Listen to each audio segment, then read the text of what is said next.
When I turned 18, my parents told me to leave home. Now, at 30, I find myself without a place to live. My parents lost all their money, and I'm left on the streets. They never really wanted me. I was just an unexpected addition to their lives. When I was young, life was good, but things changed as I got older. My parents seemed less interested in spending time with me once I wasn't so cute anymore. They were always busy with their business, which was like their whole world. I didn't have any other family nearby, so TV and my teachers were like my family. Even on my birthdays, I often felt alone because my parents were too busy to celebrate with me.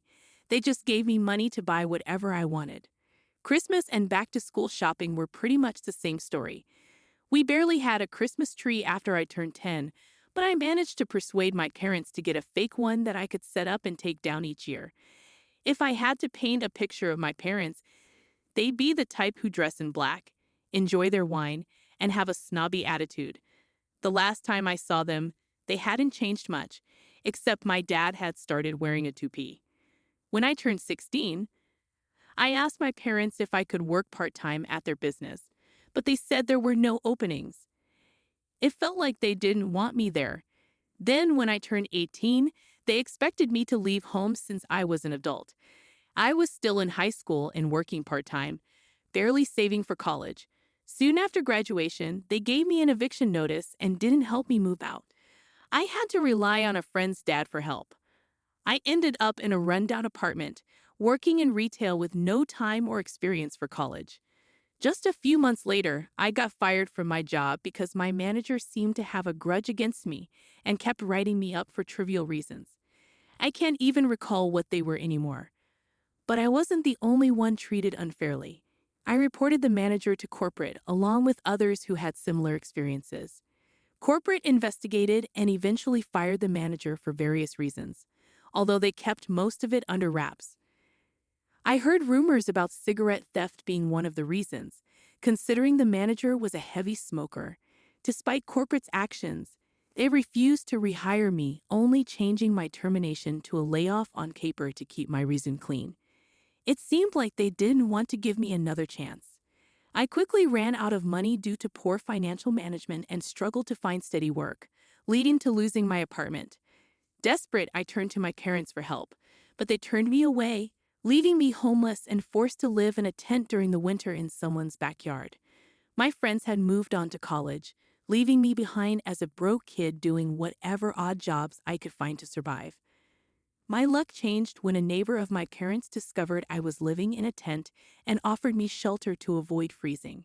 With her support, I pressured my parents into revealing how to contact my other relatives, although they were reluctant, likely ashamed of how they treated me. Despite their warning not to bother them again, they reluctantly provided me with a list of contact information. I reached out to my paternal grandparents, whom I hadn't seen since I was a baby, and they were overjoyed to hear from me, welcoming me with open arms when they learned of my situation.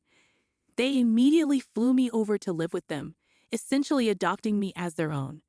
My parents didn't even bother to see me off at the airport, despite being invited. For nearly a decade, I had no communication with them. My grandparents, upon learning of my parents' mistreatment of me, disowned them legally, removing them from their wills. Although my parents claimed they didn't need anything from my grandparents, their financial situation eventually proved otherwise.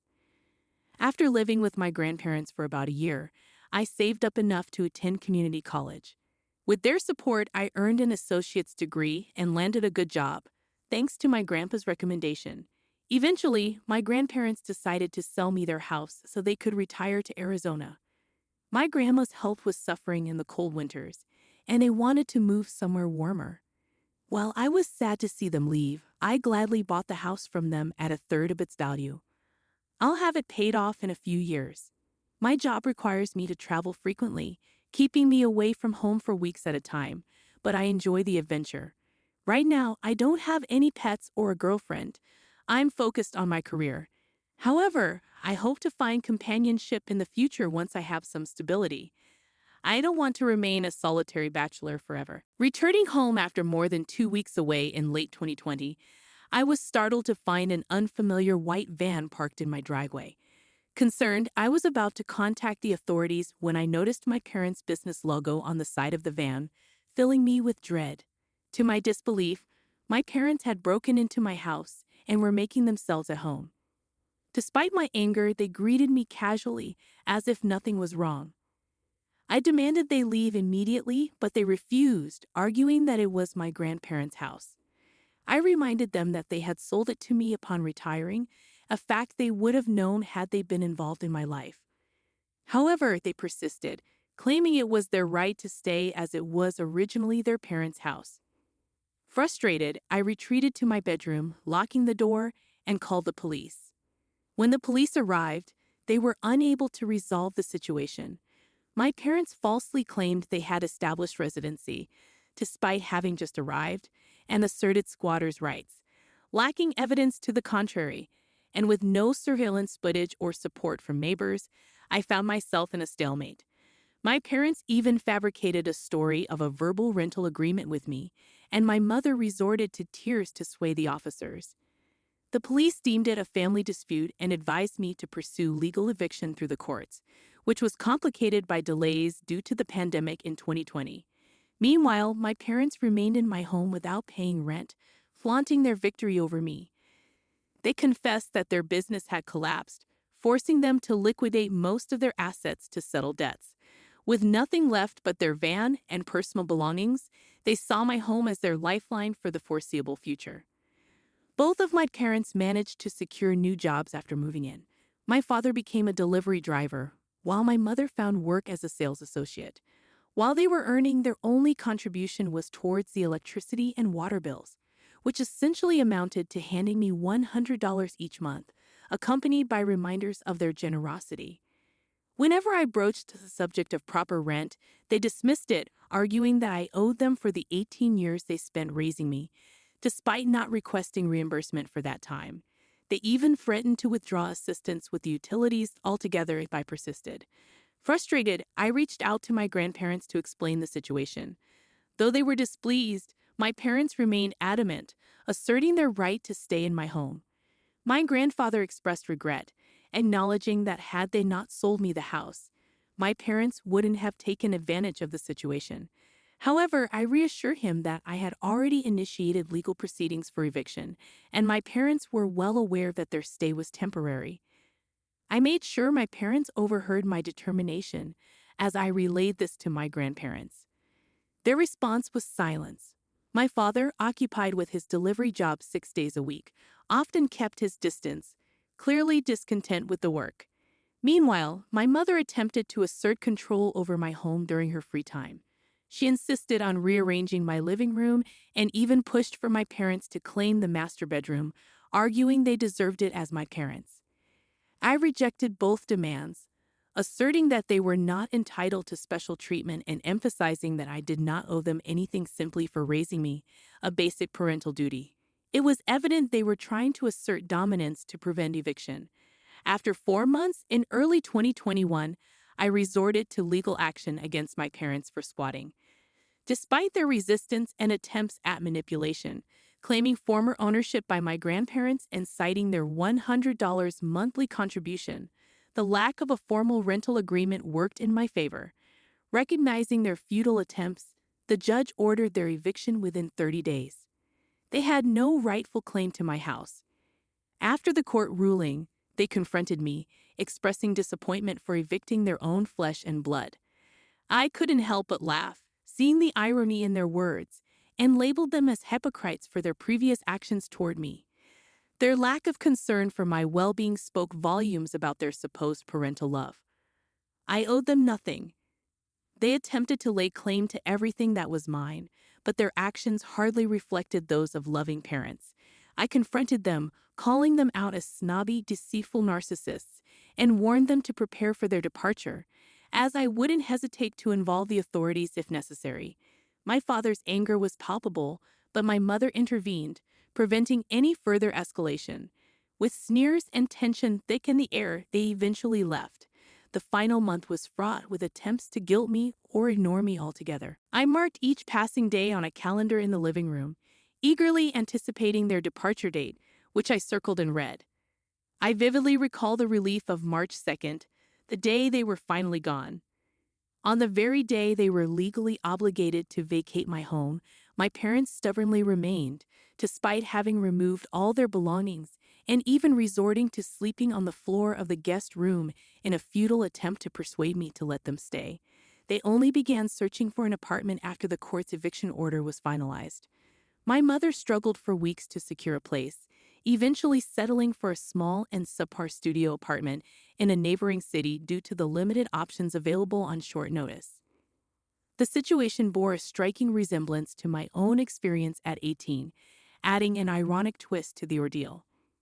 I drove my mother to see the apartment, and it was in dismal condition.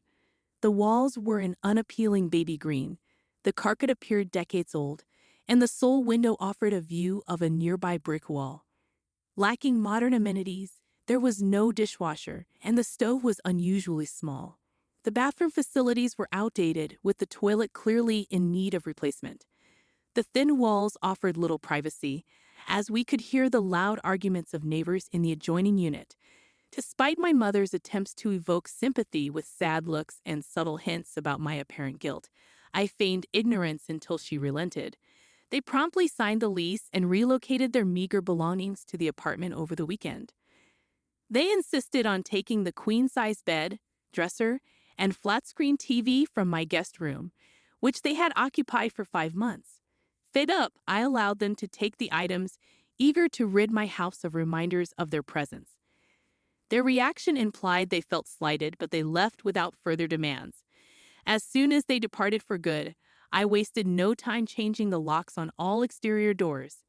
With all their belongings now in the apartment and their last night spent in my guest room, I began replacing the front door lock while they loaded their van. Their silent observation did little to disrupt my focus, and they left without a word once the new lock was in place. A wave of relief washed over me as their van disappeared down the road. I felt as though karma had finally caught up with them, and I was content to let them live with the consequences of their actions. However, recent communication from my grandparents suggested otherwise. They recently contacted my grandparents to boast about their new business venture, similar to their previous one, now operating in the same state where I reside. Apparently, they're rapidly regaining their former status, enjoying financial success, and indulging in their familiar snobbish lifestyle. I couldn't help but feel a surge of resentment. After subjecting me to homelessness and squatting in my home for months, they seamlessly returned to their privileged ways. Despite my hopes for karma to intervene, their swift resurgence leaves me questioning its existence. Update. Thanks everyone for your helpful advice. I'm starting to see the value in selling the house, especially after discussing it with my grandparents. They support the idea of me moving closer to them if I decide to sell. Moving away would also mean my parents won't be able to track me down easily, which is a big plus. I'm exploring the possibility of getting transferred to a southern location by my company, which I think I'd enjoy due to the warmer climate. Winter has never been my favorite season, especially after having to live in a tent before. Since I'm not deeply rooted where I currently live and don't have many close friends, starting fresh elsewhere doesn't seem too daunting. While I do have some sentimental attachment to this house, it's not like I grew up here, so I'm open to the idea of moving.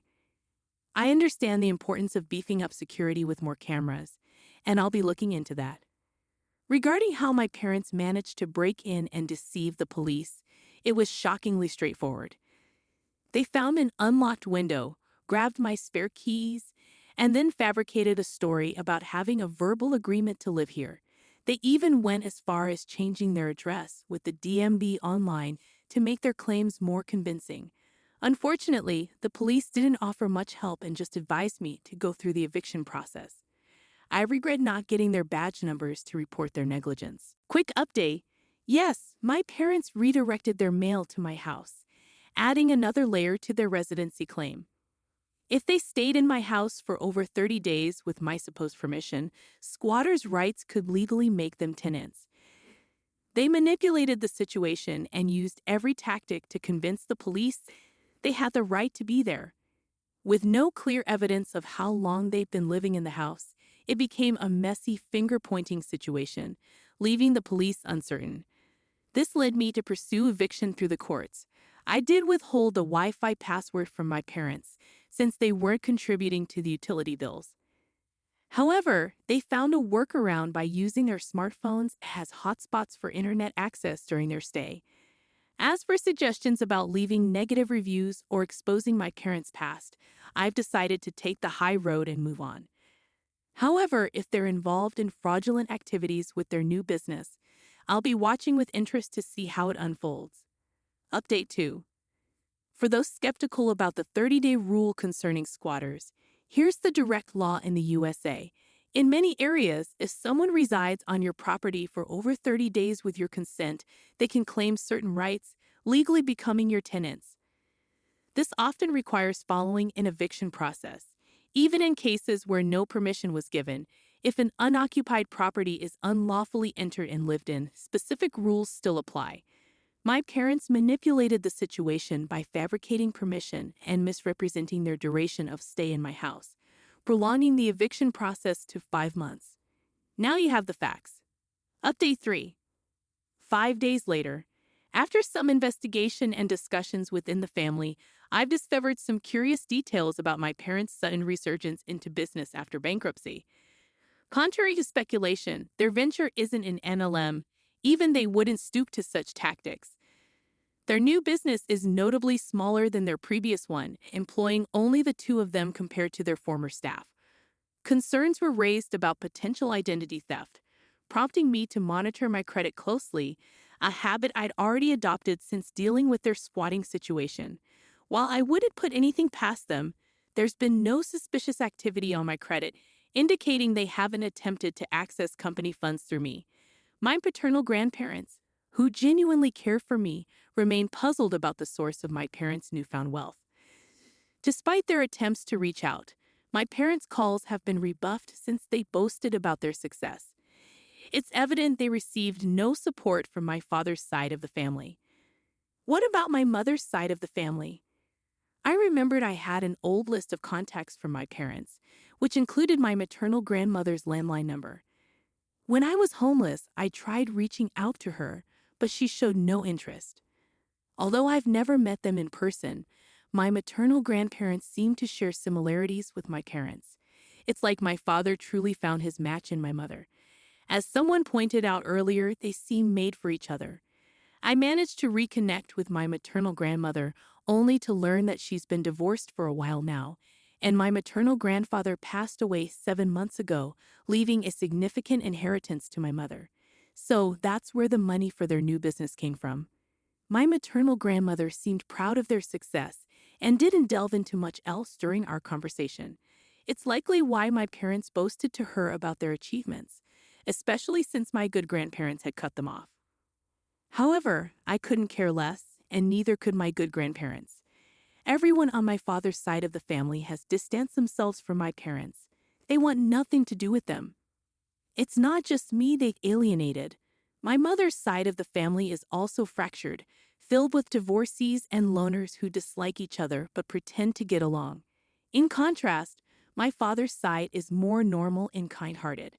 Unfortunately, my father tends to burn bridges repeatedly. Even when I was born, my grandparents wanted to be involved in my life, but my parents kept me away from them for some unknown reason. I'm not entirely sure why they did this, but I suspect it's because they didn't want to face judgment for their own parenting. I would have preferred if they had sent me to boarding school or to live with my grandparents. But I suppose narcissists need someone to belittle to feel satisfied. I can only imagine the things they said about me behind my back all these years. Nevertheless, it seems my parents didn't break any laws to start their new business. At least nothing reportable to the IRS. There's no law against using inheritance money to kickstart self-employment, and my mother inherited everything from her father, including his house and land, where my parents now live. It's not the fanciest place, but it's decent, comparable to my own home. This means my parents have a place to stay without bothering me anymore. I'm considering selling my house and relocating, but unfortunately, my current employer doesn't have a branch in Arizona. So my options are either to resign and seek employment in Arizona after selling my house, or to stay put and hope my parents don't bother me again. I'm actively searching for job opportunities because I'm determined not to let my parents find me ever again. If moving proves impossible, I'll invest in installing cameras both inside and outside my house for added security. While I doubt a similar situation will occur, I want to ensure my parents never try to track me down again for any reason. If they need assistance in their old age, I won't be there for them. They'll receive what they gave, nothing. They're dead to me, and the rest of my father's family feels the same way. If I ever have children or stepchildren, I'll make sure I never become like my parents. No child